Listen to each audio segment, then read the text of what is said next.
Programming in জাভার প্রথম class অধ্যায় 1 object oriented programming এ আমি আপনাদের সাথে আছি। আমি গৌতম কুমার ধর, জুনিয়র ইন্সট্রাক্টর কম্পিউটার, খুলনা মহিলা পলিটেকনিক ইনস্টিটিউট।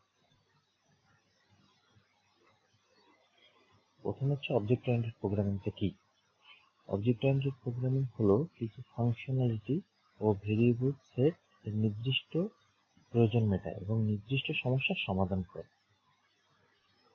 সফটওয়্যারের বিবর্তন। সফটওয়্যার সাধারণত 4 ধরনের হয়ে থাকে। একটা হচ্ছে machine language, assembly language, procedure oriented programming এবং অবজেক্ট ওরিয়েন্টেড প্রোগ্রামিং। পরিচালিত প্রোগ্রামিং এর সমস্যা। পরিচালিত প্রোগ্রামিং এর যে সমস্যাগুলো থাকে সেগুলো, প্রথম সমস্যা হলো ডাটা ওপেন সোর্স, অর্থাৎ এখানে ডাটার কোনো সিকিউরিটি নাই। এছাড়া বাস্তব ওয়ার্ল্ডের সাথে, মানে রিয়েল ওয়ার্ল্ডের সাথে এটা মেলানো খুব কঠিন এবং নতুন স্বতন্ত্র ডাটা টাইপ তৈরি করা কঠিন এবং প্রোগ্রামিং এর গ্রহণযোগ্যতা কমিয়ে দেয় এবং প্রোগ্রামের ডাটা ব্যবস্থাপনাও ঠিক মতো করতে দেয় না।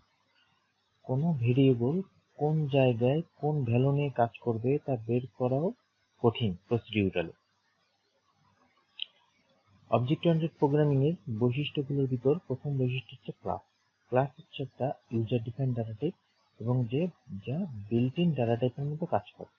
ক্লাসের ভিতর কিছু মেম্বার ভেরিয়েবল থাকবে এবং কিছু মেম্বার ফাংশন থাকবে। এখানে একটা ক্লাসের এক্সাম্পল দেওয়া হলো, এটা হচ্ছে ক্লাস কিওয়ার্ড, এটা হচ্ছে ক্লাসের নেম এবং এর ভিতরে এই যেগুলো হচ্ছে সব মেম্বার ভেরিয়েবল এবং লাস্টে দুইটা হচ্ছে মেম্বার ফাংশন। তারপর হচ্ছে অবজেক্ট ওরিয়েন্টেড প্রোগ্রামিং এর বৈশিষ্ট্যগুলোর ভিতর দ্বিতীয় বৈশিষ্ট্য হচ্ছে অবজেক্ট ওরিয়েন্টেড প্রোগ্রামিং এর রান টাইম এন্টিটি হলো অবজেক্ট, অর্থাৎ স্টুডেন্ট যদি একটি ক্লাস হিসেবে ডিক্লেয়ার করা হয় তাহলে s1 s2 ওই ক্লাসের অবজেক্ট। এখানে যে সুন্দর করে দেওয়া আছে, এটা হচ্ছে স্টুডেন্ট একটা ক্লাস, এই ক্লাসের s1 হচ্ছে একটা অবজেক্ট এবং এই অবজেক্টটা এভাবে ডিক্লেয়ার করতে হবে। এখানে সুন্দর একটা চিত্রের মাধ্যমে বোঝানো হয়েছে যে এখানে ইন্টিজার, রোল নাম্বার, নেম এগুলো সব হচ্ছে ক্লাসের। আর ক্লাস হিসেবে চিন্তা করলে স্টুডেন্ট ক্লাসের এগুলো সব হচ্ছে অবজেক্ট এবং এই অবজেক্টগুলোর ভিতরে যেমন এখানে 00123 এর রোল নাম্বার এবং ম্যারি, র্যাম, জন এরা সব হচ্ছে অবজেক্ট। এরপর হচ্ছে ডাটা অ্যাবস্ট্রাকশন। ডাটা অ্যাবস্ট্রাকশন হচ্ছে ডাটা টাইপ বর্ণনা করার একটি কৌশল, যেখানে কিছু ডাটা থাকবে এবং ওই ডাটা অ্যাক্সেস করার জন্য কিছু ফাংশন বা মেথড থাকবে। এখানে ডাটা অ্যাবস্ট্রাকশনের হচ্ছে লেভেল, প্রথমে থাকে ভিউ লেভেল, তারপর থেকে লজিক্যাল লেভেল, তারপর থেকে ফিজিক্যাল লেভেল। এরপর হচ্ছে এনক্যাপসুলেশন খুবই ইম্পর্টেন্ট একটা জিনিস। এটা হচ্ছে ডাটা হাইড করার জন্য ব্যবহার করা হয়। প্রোগ্রামিং এ ডাটা হাইড করার জন্য ব্যবহার করা হয়। তো ইনফরমেশন যদি আমি হাইড করতে চাই তাহলে এই এনক্যাপসুলেশন টেকনিক ব্যবহার করা হয়। এটা হচ্ছে আমাদের ওষুধ যেরকম খাই আমরা, ক্যাপসুল বলে, ক্যাপসুল উপরে একটা রাবার একটা প্রোটেক্টেড থাকে এবং ভিতরে কিছু মেডিসিন থাকে।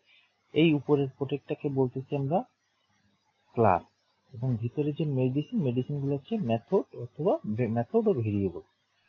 এরপর হচ্ছে ইনহেরিটেন্স হচ্ছে উত্তরাধিকার সূত্রে পাওয়া, অর্থাৎ অবজেক্ট ওরিয়েন্টেড প্রোগ্রামিং এ একটা ক্লাস যখন একটা ক্লাসের প্রয়োজনীয় নিয়ে কাজ করা হয় তখন সেটাকে ইনহেরিটেন্স বলে। ইনহেরিটেন্স 3 ভাগে ভাগ করা যায়, যেমন single level inheritance, multiple inheritance, hybrid inheritance. এবং সিঙ্গেল ইনহেরিটেন্স হলো সিঙ্গেল লেভেল এবং হায়ারার্কিক্যাল ইনহেরিটেন্স। পলিমরফিজম হচ্ছে যে একটা প্যারেন্ট ক্লাস আছে এবং এখানে একটি ডিসপ্লে নামে মেথড আছে, আর এটাকে এক্সটেন্ড করে আরো একটি চাইল্ড ক্লাস বানালেন এবং সবগুলো চাইল্ড ক্লাসেই এই ডিসপ্লে নামে মেথড রাখার প্রক্রিয়াটি এই পলিমরফিজম বলে। পলিমরফিজমটা বলতে সহজ কথা বোঝা যায় যে বহুরূপতা, ডাটার বহুরূপতা, অর্থাৎ একটা ডাটা এক এক জায়গায় এক এক রকম ভাবে কাজ করে, সেটাকে বলে পলিমরফিজম। এবার অবজেক্ট ওরিয়েন্টেড প্রোগ্রামিং এর ল্যাঙ্গুয়েজ বা ভাষা। অবজেক্ট ওরিয়েন্টেড প্রোগ্রামিং এর দুই ধরনের ল্যাঙ্গুয়েজ আছে, একটা হচ্ছে অবজেক্ট বেস প্রোগ্রামিং ভাষা, একটা হচ্ছে অবজেক্ট ওরিয়েন্টেড প্রোগ্রামিং ভাষা। অবজেক্ট বেস প্রোগ্রামিং ভাষা সাধারণত object, class, compile time, polymorphism এই তিনটা সমন্বয়ে গঠিত। যেমন অ্যাডা একটা অবজেক্ট বেস প্রোগ্রামিং ভাষা। অবজেক্ট ওরিয়েন্টেড প্রোগ্রামিং ভাষা হচ্ছে অবজেক্ট, ক্লাস, ইনহেরিটেন্স ও পলিমরফিজম এই চারটা সমন্বয়ে গঠিত এবং সেটা হচ্ছে C plus plus, Java, C sharp, PHP এগুলো হচ্ছে সব অবজেক্ট ওরিয়েন্টেড প্রোগ্রামিং ভাষা। অবজেক্ট ওরিয়েন্টেড প্রোগ্রামিং এর সুবিধা। অবজেক্ট ওরিয়েন্টেড প্রোগ্রামিং বাস্তবতার আলোকে খুব সহজে যে কোনো সমস্যার সমাধান করা যায়।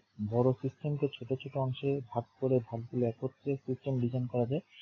সমস্যার ধরন অনুযায়ী নিজস্ব ডাটা টাইপ তৈরি করে যে কোনো সংখ্যক অবজেক্ট ব্যবহার করা যায়।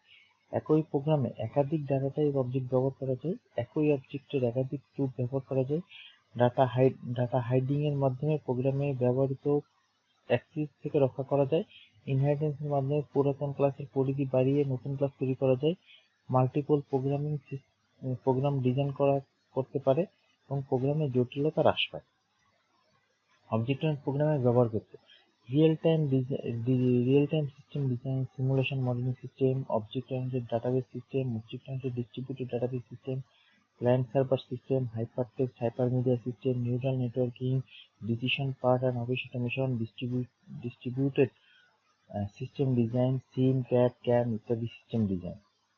থ্যাংক ইউ, সবাইকে ধন্যবাদ।